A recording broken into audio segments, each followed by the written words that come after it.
Dhabi in 2019. So I was definitely looking forward to drive it in Melbourne. Now it's going to be very different. Of course, we are going to have a lot of new parts when we are going to restart in Austria. The car I've developed, we didn't even test them, so that's even crazy. But yeah, it's even more exciting like this. And what do you think about the rest of the season? Because it's obviously going to be concertinaed, packing loads of races in. We perhaps could see a few surprise results, do you think? Definitely going to be so important to perform each time we are going to be on track, because at the moment we are not seeing what the future is going to bring. So with the races we are going to see, it's going to be important to get the points straight away.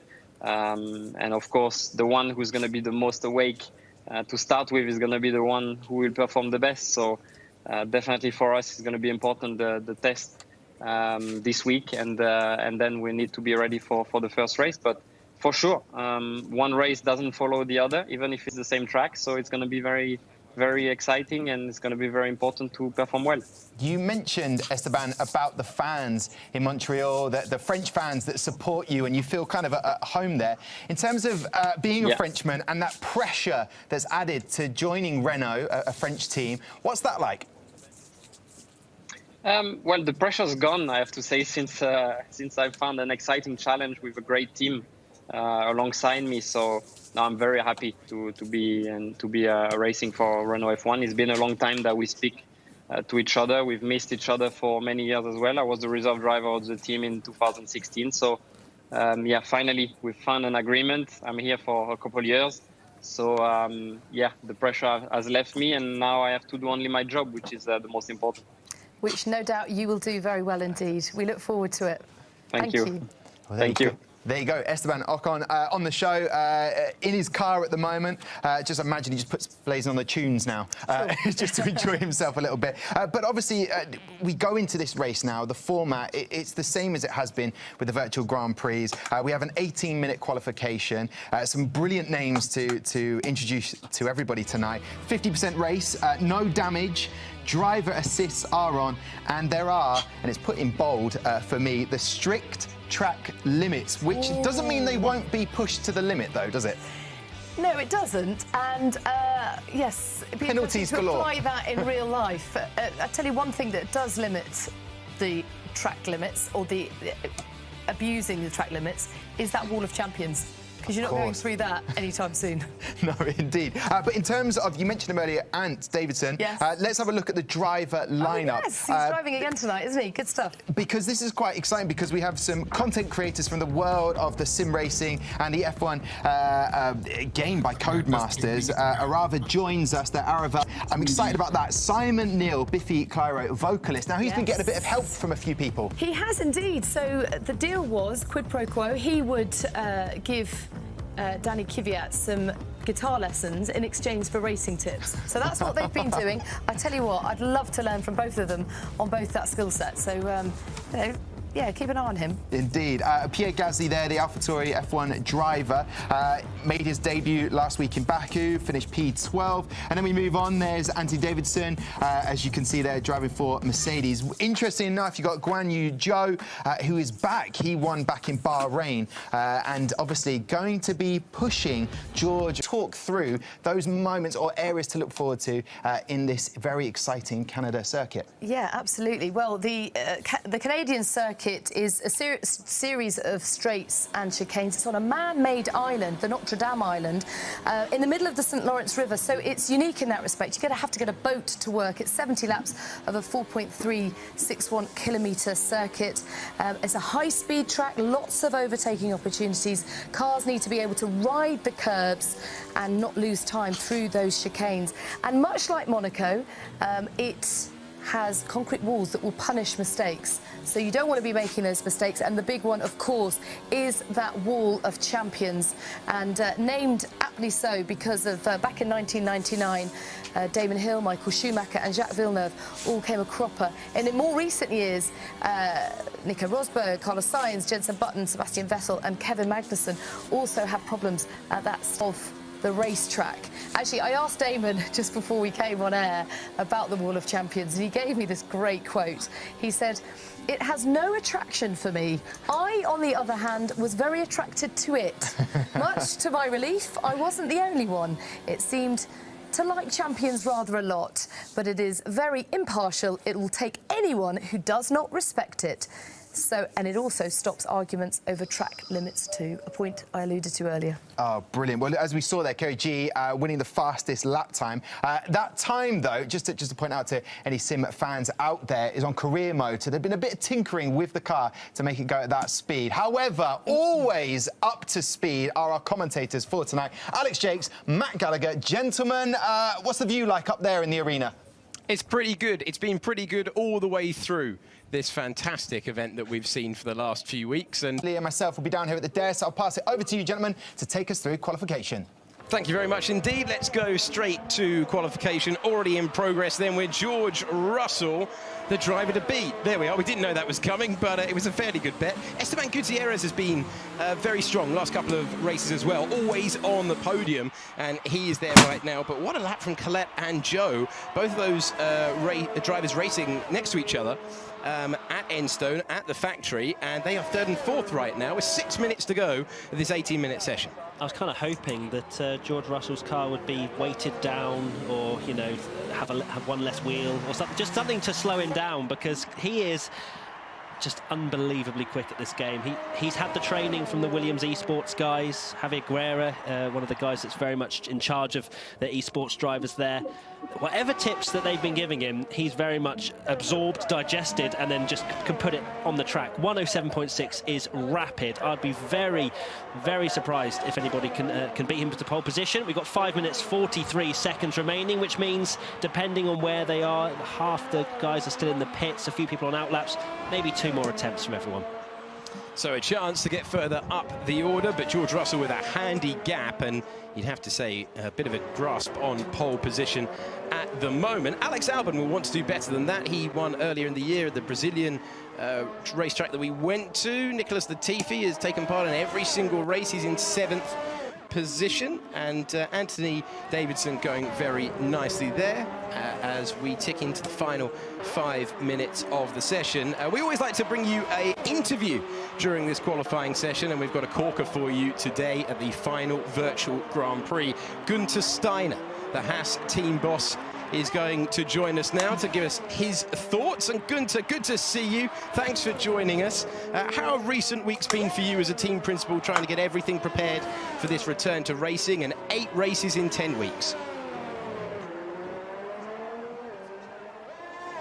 You know what? I don't think Günther's... He's stunned by the quality of that question. That question was top-notch. That was incredible, wasn't it? A-star. Günther, can you hear us? I can hear you very well, but the background I can hear, I cannot understand what they're saying. I can hear noises, but not understand what is said. Okay, let's try. I can hear you very well. Let's try again, Günther. Number one, how are you? Are you doing well under what have been some difficult circumstances? Yeah, thank you for asking. Yeah, I'm doing well, fortunately. So just working hard, but as you say, the circumstances are not the nicest ones, but we're keeping head above water. Günther, great to have you on the show. Do you think the exceptional circumstances of this season could give the midfield pack an opportunity to disrupt the big three? That will be difficult, because after Australia, after the Barcelona test, I think all the midfield teams didn't change a lot on their cars. They just try to survive like us, you know. So I don't think we can challenge the big one, but hopefully we can challenge each other, which will make it interesting as well this season in the midfield. We're looking at one of your cars on track at the moment. You've had 2 great representatives in Pietro Fittipaldi and Louis Delatraz. What have you made of their performances in this virtual Grand Prix series? I think they're doing pretty well, you know. I think Louis won also the 24 Hours of Le Mans, obviously not in our car, but they are racing as much as they can, and Pietro had the pole position in Monte Carlo. So I'm pretty happy with them. You know, I think it's very competitive out there in the virtual world for them. And a former Haas driver as well in P2 at the moment, just behind George Russell. Just finally from you, Günther, give us a prediction for this season. Are Haas going to be rock stars this year? Or what is the other option? Can you tell me that one? I'm not sure, but I think I might get fired if you tell us. We don't want to get fired. No, back to your question. I don't know. It's difficult to say. The strange thing is we tested in Barcelona, and it seems years away that we tested. So the midfield was very close together, and hopefully we can shake up something a little bit. But it will be a difficult season because of the circumstances. With the long break, unexpected break, everything, we had to turn everything off for financial reasons, and now we started again, obviously, to be ready for the season. But it will be tough in there. Hopefully we rock a little bit. Well, good luck for the season ahead. It's going to be super intense. We wish you and the team the very best, and thanks for joining us for this final virtual Grand Prix. Thank you, and good luck to you guys. Thank you. Bye. Great to hear from Gunther Steiner there. Thankfully, we didn't hear all the options for certain answers. What an absolute legend. He's always great value, and we appreciate his time. Right, now to the nearest challenger for pole up there for the time being. Let's get a prediction out of you, Matt. Can he close down that gap to George Russell? I mean, my actual brain is saying no. My entertainment and race fan is saying yes. Your commentary brain is saying yes. George Russell, the only person in the... Esteban Gutierrez on a lap trying to get on terms. Nicholas Latifi, and he's out there trying to improve with 19, 18, 17 seconds to go. This is the last possible opportunity. Here's Nicholas Latifi then.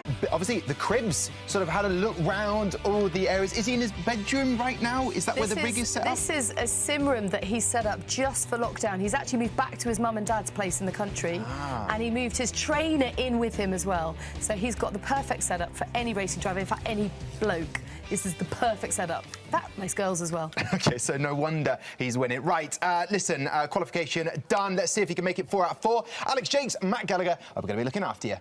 Thank you very much indeed. Here we go then for one last time. The virtual Grand Prix with George Russell with a huge target on his back. Can anyone beat him here?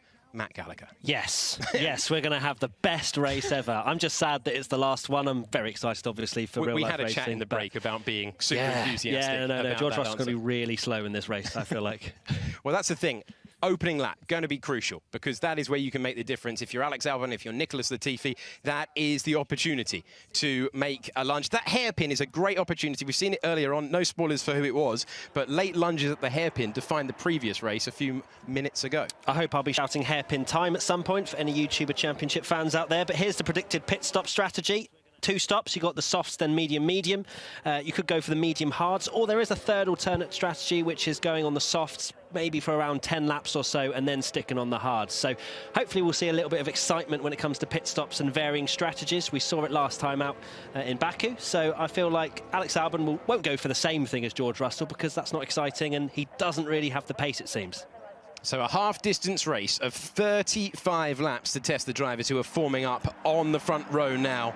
George Russell in the Williams, Alex Albon in the Red Bull on the left-hand side. Latifi trying to win his home virtual Grand Prix. This is the track where he made his debut in Formula 1 in free practice. And now, for one last time, we have 5 red lights for a virtual Grand Prix. They will go out, and the last virtual race that we have is underway with a good reaction time for Alex Albon. Can he do anything with it? No, he can't. He's going to be defending. George Russell off like a rocket into the distance with the McLaren spinning in the middle of the pack there. I think that was Ben Daly going backwards. There's always drama on the first lap. We've had it again, very nearly a Haas into the wall, and I think Pietro Fittipaldi was just able to gather it together. That's Albon being punted round, and Albon managed to keep it going. That was difficult stuff in the middle of the pack, but they've all managed to keep it going after contact in the middle there. Russell, Albon, Latifi, Gutierrez, the top 4. I think a tiny bit of server lag just sent you down the wrong way there, Alex. But no, fair enough. I mean, you're commentating what you're seeing, aren't you? But Alex Albon, I can't guess, Matt. No, you can't at all. But Alex Albon, absolutely fine and dandy in P2, which is very good news for him. Esteban Gutierrez, P4, just behind Latifi. But, oh my goodness me, George Russell went off like a rocket at the start of this race, but Albon just keeping him very much, or keep staying in the rearview mirror of George Russell. Will Gutierrez have a chance? Latifi goes so defensive, but then comes back to the racing line as we come towards to break the toe there. The Williams in P3. Nicholas Latifi looking for his best result in the last virtual Grand Prix of, and George Russell 1:15.1. as they are very close. You can see Gutierrez with a lot of confidence right now. I said a second ago I've never guessed in commentary. Well, that isn't true. We once had our monitors go down in Budapest when Lando Norris was taking the lead of a wet race, and I had to guess whether he was in the lead or not. Anyway, it all worked out. How did the guess go? Yeah, he took the lead. It was fine. It was totally fine. So sometimes you have to guess in commentary. Russell, Albon, Latifi, Gutierrez, and Colette, a superb debut performance from him so far, immediately up to the pace of the front runners. Yeah, very similar to Oscar Piastri last time out, running in P5. So Kyle Collett doing very well indeed, just behind Gutierrez, only 0.2 of a second. Going into the pits, so he's going for an aggressive strategy. Gutierrez hangs on for third place at the moment, and so this would likely be a two-stopper as well. There's this wall of champions corner. Yes! Anyway, I'm loving it. I'm going very fast. I'm going to be a very dangerous driver.